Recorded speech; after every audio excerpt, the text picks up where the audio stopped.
And welcome back to my channel. और आज की इस वीडियो में हम पढ़ने वाले हैं क्लास 9th का अध्याय दूसरा सिविक्स का संविधान निर्माण। इससे पहले हमने ये चैप्टर पढ़ लिया था और अब हम इसके एमसीक्यू क्वेश्चन और जितने भी वन मार्क क्वेश्चन है वो सब करने वाले हैं।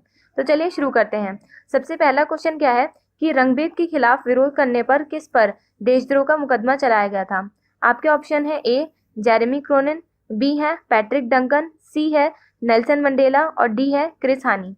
तो देखिए जो आपका चैप्टर है उसके फर्स्ट जो शुरुआती जो पैराग्राफ है उसी की स्टार्टिंग में ये बताया गया है, तो इसका आंसर क्या होगा सी नेल्सन मंडेला। नेक्स्ट क्वेश्चन है कि नेल्सन मंडेला को 28 वर्षों तक किस जेल में कैद करके रखा गया था। ऑप्शन है ए ग्वांतानामो बे, बी है रॉबिन द्वीप, सी है पैतक द्वीप और डी है यूनिट 1391। तो इसका आंसर क्या होगा बी रॉबिन द्वीप। ठीक है। नेक्स्ट क्वेश्चन आता है कि किस वर्ष में नेल्सन मंडेला को आजीवन कारावास की सजा दी गई थी। ठीक है। एक ऑप्शन है 1964, बी है 1991, सी है 1988 और डी है 1952। तो इसका आंसर है ए 1964। ठीक है। नेक्स्ट क्वेश्चन आता है फोर्थ, अश्वेत लोगों का अफ्रीका की जनसंख्या में कितना प्रतिशत हिस्सा था। ठीक है, यानी कि उनकी जो पॉपुलेशन है पॉपुलेशन में कितना भाग था उनका। तो ए है आपका ऑप्शन 1/3, बी है 2/3, सी है 3/4 और डी है 2/4। तो आप सभी को पता होगा इसका आंसर सी 3/4। ठीक है। नेक्स्ट क्वेश्चन आता है फिफ्थ, निम्नलिखित में से कौन सा कथन सही है। ठीक है। तो पहला जो ए है ऑप्शन आपका वो है अश्वेत लोगों को संगठन बनाने की आज़ादी थी। तो ये तो आपको पता है गलत ही होगा। ठीक है, उनको संगठन बनाने की आज़ादी नहीं थी।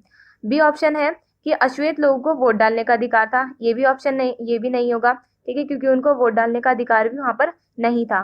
सी है रंगभेद की नीति बहुत ज्यादा सहयोगी थी। ये भी बिल्कुल नहीं है, क्योंकि रंगभेद की जो नीति थी वो बहुत ही ज्यादा दमनकारी थी। ठीक है। तो इसका आंसर है डी, अफ्रीका में पृथक्करण की नीति को चलाया गया था। ठीक है, तो ये है डी का आंसर। नेक्स्ट आता है सिक्स्थ क्वेश्चन, अफ्रीका में शासन प्रणाली का विरोध करने के लिए लोग किस संगठन में जाकर शामिल हुए। ओके, तो आपके ऑप्शन है ए डेमोक्रेटिक अलायंस, बी है फ्रीडम फ्रंट प्लस, सी है अफ्रीकन नेशनल कांग्रेस और डी है यूनाइटेड डेमोक्रेटिक मूवमेंट। देखो आप इस वाले जो क्वेश्चन है इसको आप इस तरह से याद कर सकते हो। वैसे तो इसका आंसर सी है अफ्रीकन नेशनल कांग्रेस। और मैंने आपको इसका उदाहरण देते हुए ये बताया था कि देखिए जैसे कि हमारे इंडिया में INC इंडियन नेशनल कांग्रेस ही आज़ादी के टाइम पर जिसने स्वतंत्रता संग्राम में जो लीड किया था, इसी तरीके से अफ्रीका में थी ANC। ठीक है, African national Congress, African national Congress. ठीक है। सो नेक्स्ट क्वेश्चन जो आता है वो है सातवां, किस वर्ष दक्षिण अफ्रीका एक नया लोकतांत्रिक देश बना, या फिर किस वर्ष जो है दक्षिण अफ्रीका को स्वतंत्रता मिली थी। तो आपके ऑप्शन है ए 29 मार्च 1991, बी है 26 अप्रैल 1995, सी है 22 जनवरी 1994 और डी है 26 अप्रैल 1994। ओके, तो इसका जो आंसर है वो क्या है, इसका आंसर है 26 अप्रैल 1994। ठीक है, तो आपका ऑप्शन डी है इसका आंसर। सो नेक्स्ट क्वेश्चन जो आता है वो क्या है कि दक्षिण अफ्रीका के संविधान की एक महत्वपूर्ण विशेषता क्या है। तो देखिए आपकी जो बुक है उसमें बताया गया है कि दक्षिण अफ्रीका जो है उसके निर्माण के बाद जब उसका संविधान बन जाता है, संविधान निर्माण के बाद, तो वो कैसा होता है। तो उसी में ही बताया गया है इसका आंसर। ओके, तो ए आपका ऑप्शन है ये सबसे बड़ा विश्व का सबसे बड़ा संविधान है। बी है ये विश्व का सबसे ज्यादा पुराना संविधान है। देखो बी तो हो भी नहीं सकता, ठीक है, क्योंकि सबसे ज्यादा पुराना नहीं है, क्योंकि तो उसे आजादी बहुत बाद में मिली है। सी अगर हम देखें तो इस संविधान में नागरिकों को सबसे ज्यादा अधिकार मिले हैं। और डी ऑप्शन है इस संविधान में शासकों को सर्वाधिक शक्ति मिली है। खैर इसका आंसर है सी, इस संविधान में नागरिकों को सबसे ज्यादा अधिकार मिला है। ठीक है। नेक्स्ट क्वेश्चन आता है 9th, दक्षिण अफ्रीका का संविधान कब लागू किया गया था। ठीक है, तो देखो ये आपकी बुक में ये वाला क्वेश्चन का आंसर नहीं दिया हुआ है, बट मुझे लगा कि क्या पता इस तरह का भी कोई क्वेश्चन आ जाए, तो इसलिए आप थोड़ा याद रखना इस वाले क्वेश्चन को। तो इसका जो आंसर होगा वो है सी, 1997 को दक्षिण अफ्रीका का जो संविधान है वो लागू किया गया था। ठीक है। 10th क्वेश्चन है निम्नलिखित में से कौन सा कथन गलत है। ठीक है, तो इनमें से कौन सा गलत है आपको ये चूज करना है। ए जो है वो है स्वतंत्रता के बाद अफ्रीका में श्वेत और अश्वेत लोगों को एक साथ रहना था। देखो ए तो ऑप्शन इसमें से नहीं होगा क्योंकि ये सही है, क्योंकि देखो जब हमारी अफ्रीका ने स्वतंत्रता प्राप्त कर ली थी तो वहां पर श्वेत अश्वेत लोग तो काफी ज्यादा थे ही थे, जैसे कि हमने अभी अभी देखा कि 3/4 थे वो, ठीक है। और वहां पर जो श्वेत लोग थे वो भी बहुत ज्यादा जनसंख्या में थे, मतलब, ठीक है। तो इसीलिए उनको एक साथ रहना था। ओके, बी की अगर हम बात करें तो श्वेत लोग एक व्यक्ति एक वोट के अधिकार को मान गए। तो ये भी था कि जब उनमें सहमति बनी थी तो वो एक व्यक्ति एक वोट के अधिकार को मान गए थे। सी की अगर हम बात करें तो बहुसंख्यक जो अश्वेत लोग थे उन्होंने बहुमत के शासन की सिद्धांत से कोई समझौता नहीं करना चाहते थे।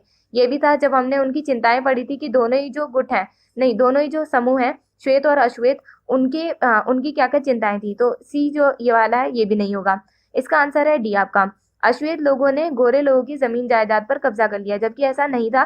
जब अश्वेत जो लोग हैं उन्होंने जब स्वतंत्रता प्राप्त कर ली तो उन्होंने सोचा कि नहीं, हम जो श्वेत लोग हैं यानी कि गोरे लोग जो हैं उनको भी हम वही अधिकार देंगे, उनके साथ हम कोई गलत कार्य नहीं करेंगे, मतलब वो ये उनकी जमीन जायदाद हम नहीं छीनेंगे, ठीक है। सो नेक्स्ट आता है आपका 11th क्वेश्चन, संविधान निम्न में से किसकी व्याख्या नहीं करता है, ठीक है। ए ऑप्शन है नागरिकों को कहाँ जाने और रहने की अनुमति है। बी है सरकार का गठन कैसे होगा और किसको फैसले लेने का अधिकार है। सी है सरकार के पास कितने अधिकार हैं। और डी है नागरिकों के कौन कौन से अधिकार हैं। तो खैर इसका आंसर आपको पता ही होगा, वो है ए, ठीक है, कि नागरिकों को कहाँ जाने और रहने की अनुमति है। इसके बारे में संविधान कुछ हमें नहीं बताता, ये तो सबकी अपनी अपनी मर्जी होती है, ठीक है। 12th जो क्वेश्चन है वो क्या है कि भारतीय संविधान निर्माण के सामने कौन कौन सी जो है समस्याएं थी। पहला, ए, भारत की विविधता और विशाल आकार। देखो ये तो हमारी सही है कि हमारी जो भारत एक बहुत ज्यादा विविधता भरा देश है और साथ ही में बहुत ज्यादा विशाल आकार का है, तो ये तो सही होगा।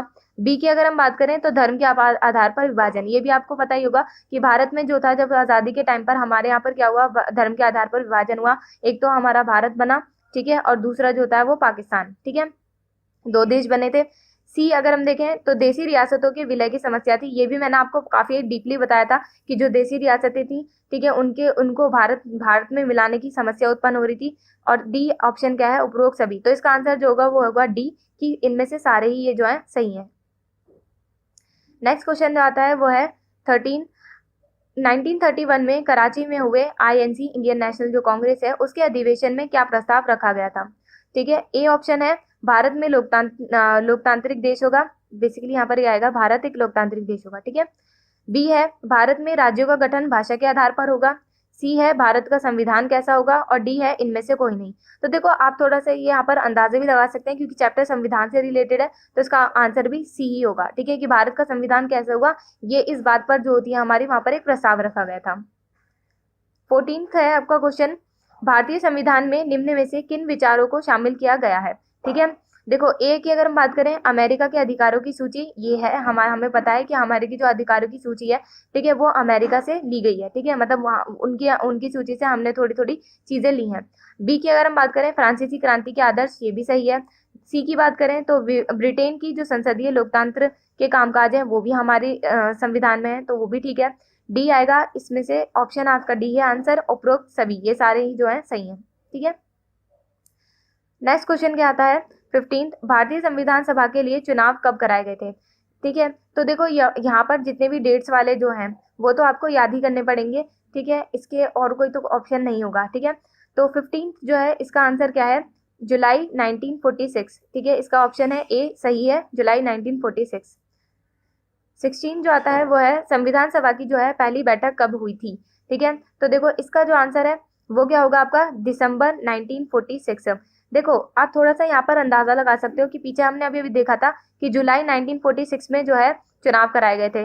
तो अब जब जाकर के पहली सभा, देखो चुनाव कराए गए, अब संविधान सभा में सारे मेंबर्स आ गए, फिर उसके बाद जो होगी हमारी बैठक होगी, यानी कि देखो पहला जो ऑप्शन है यानी कि जनवरी 1946 वो तो नहीं होगा, ठीक है, दिसंबर 1940 वो भी नहीं होगा। अब सी ही ऑप्शन वही ज्यादा सही बैठ रहा है, दिसंबर 1946, ठीक है। तो इस तरह से आप याद कर सकते हैं। नेक्स्ट क्वेश्चन जो आता है वो है भारत और पाकिस्तान विभाजन के बाद जो भारत की संविधान सभा थी उसमें कितने सदस्य थे, ठीक है। तो ऑप्शन ए है 389। देखो 389 तो नहीं होगा क्योंकि 389 तो टोटल सदस्य थे, ठीक है। फिर बी ऑप्शन है 299, सी है 280, डी है 188। खैर इसका आंसर है आपका बी, 299, ठीक है। अब अगला क्वेश्चन आता है, भारत का संविधान कब बनाया गया था। ठीक है, देखो यहाँ पर क्वेश्चन में थोड़ा सा मतलब आप कंफ्यूज मत होना।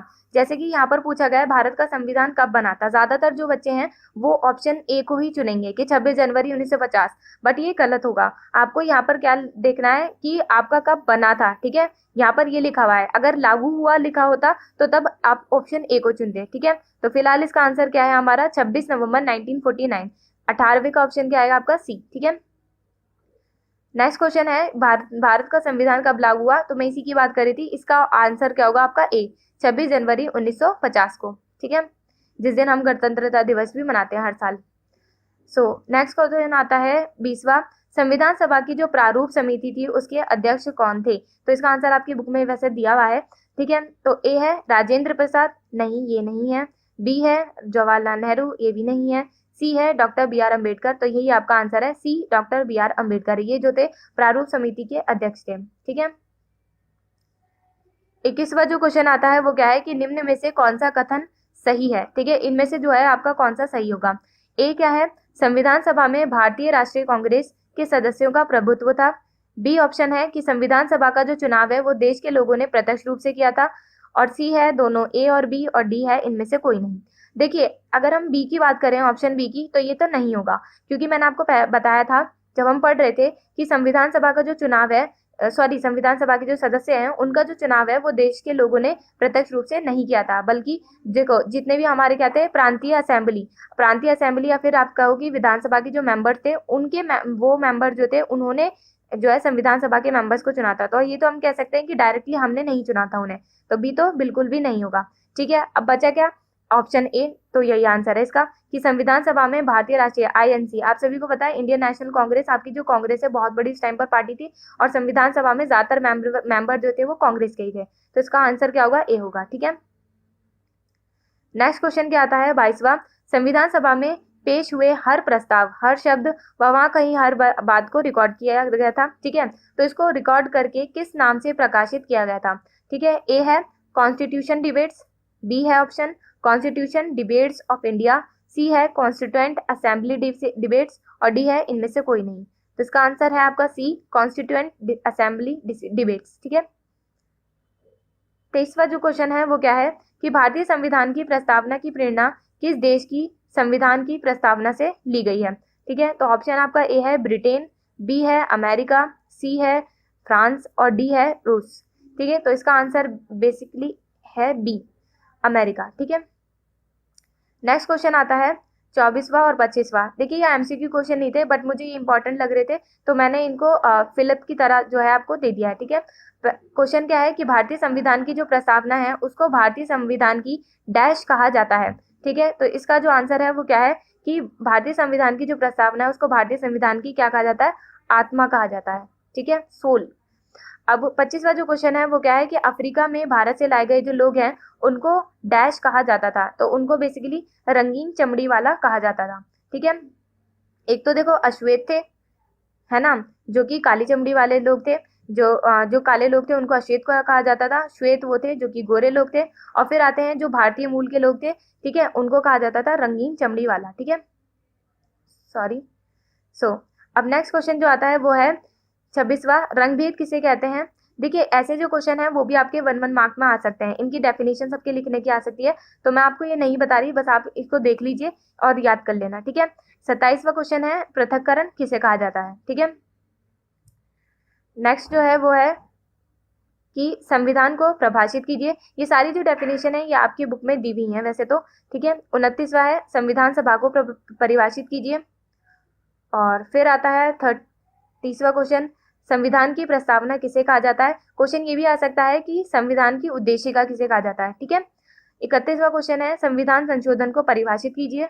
ठीक है, अब देखिए ये वाले जो कुछ क्वेश्चन है, ठीक है, ये सभी 1, 2, 3 और यह वाले 4, 5, 6 ये बेसिकली मैंने यहाँ पर इसीलिए रखे क्योंकि ये आपकी बुक के पीछे के क्वेश्चन है। तो जब आप ये वाले एमसीक्यू करेंगे जो मैंने आपको दिए हैं, ठीक है, तो आप इनको भी करिएगा जो बुक के पीछे के, क्योंकि इनके भी चांसेस काफी ज्यादा होते हैं। ठीक है, तो बस आप इन्हें देख लीजिए और ये रहे। ठीक है, तो ये थी आज की पूरी वीडियो और होप कि आपकी वीडियो अच्छी लगी हो। और अगर आपको अब भी कोई इस चैप्टर से रिलेटेड कोई भी क्वेरीज हैं, कोई भी डाउट है, तो आप मुझसे कमेंट सेक्शन में नीचे पूछ सकते हैं। And thanks for watching my video.